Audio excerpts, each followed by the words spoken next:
कभी सोचा है कि एक देश जो एक छोटी सी रियासत से शुरू हुआ वो कैसे दुनिया की सबसे बड़ी ताकत बन गया, फिर बिखर गया और आज एक बार फिर अपनी नई पहचान खोज रहा है?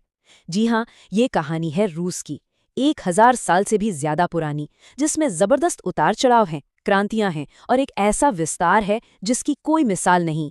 तो चलिए इस विशाल देश के ऐतिहासिक नक्शे को परत दर परत खोलते हैं।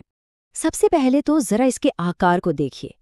1,70,00,000 वर्ग किलोमीटर। ये इतना बड़ा है कि इसमें भारत जैसे 5 देश आराम से समा जाएंगे। और यही विशाल जमीन रूस के लंबे और अक्सर उथल-पुथल से भरे इतिहास का कैनवस रही है। अपने इस सफर में हम 5 बड़े पड़ावों से गुजरेंगे। पहले रस राज्य की स्थापना से शुरू करेंगे, फिर देखेंगे कि ज़ारडम का उदय कैसे हुआ, उसके बाद विशाल रूसी साम्राज्य, फिर सोवियत संघ का दौर और आखिर में आज का आधुनिक रूसी संघ। तो हर बड़ी कहानी की तरह शुरुआत बिल्कुल शुरुआत से ही करनी होगी। चलिए उस समय में वापस चलते हैं जब रूस का बस एक आइडिया ही था और देखते हैं कि कैसे शुरुआती स्लाव लोगों ने एक राष्ट्र की नींव रखी। रूस के जन्म की कहानी कुछ ऐसी है। सब कुछ शुरू हुआ 862 में, जब एक वाइकिंग नेता ओलेग ने पहले राज्य की नींव रखी।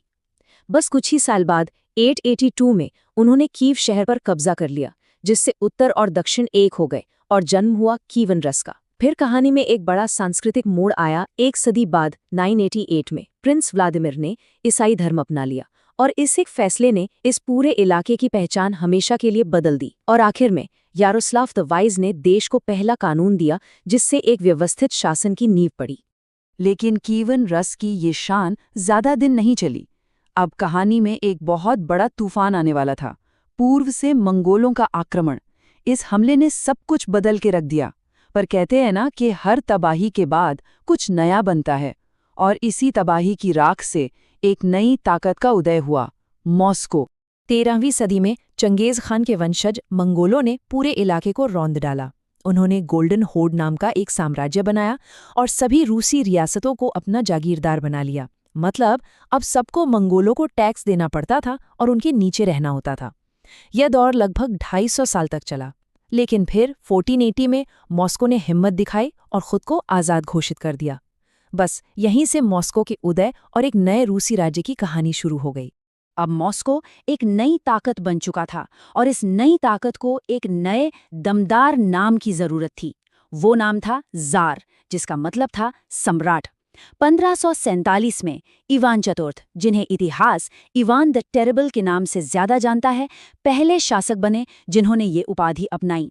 और इसी के साथ उन्होंने मॉस्को की रियासत को एक शक्तिशाली साम्राज्य यानी रूस के ज़ारडम में बदल दिया। और इस नई ताकत का नतीजा जबरदस्त विस्तार। जरा इस आंकड़े को देखिए, 35,000 वर्ग किलोमीटर।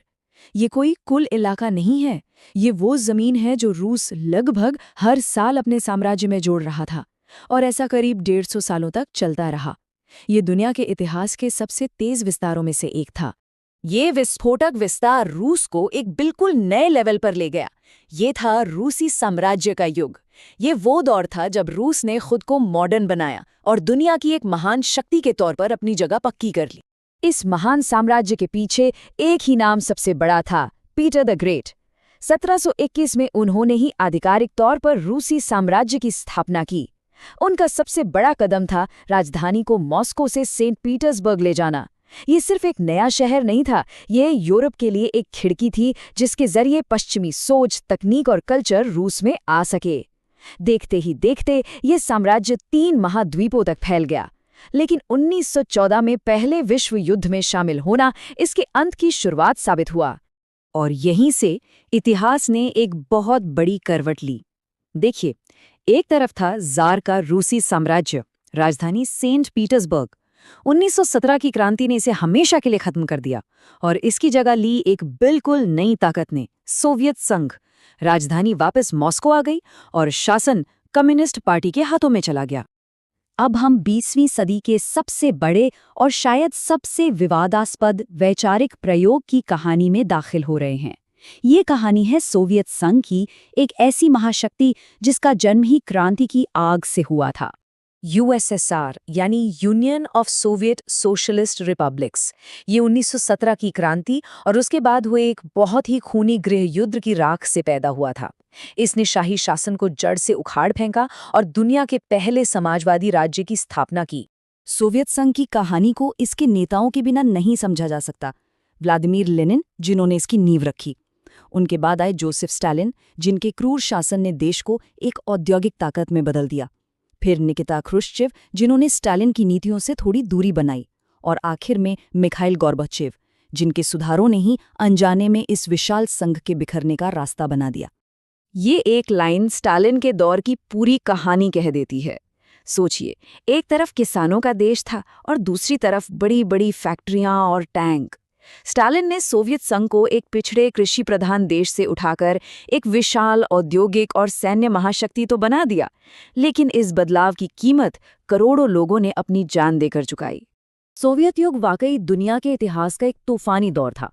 इसने दूसरे विश्व युद्ध में नाजी जर्मनी को हराने में एक बहुत बड़ी भूमिका निभाई।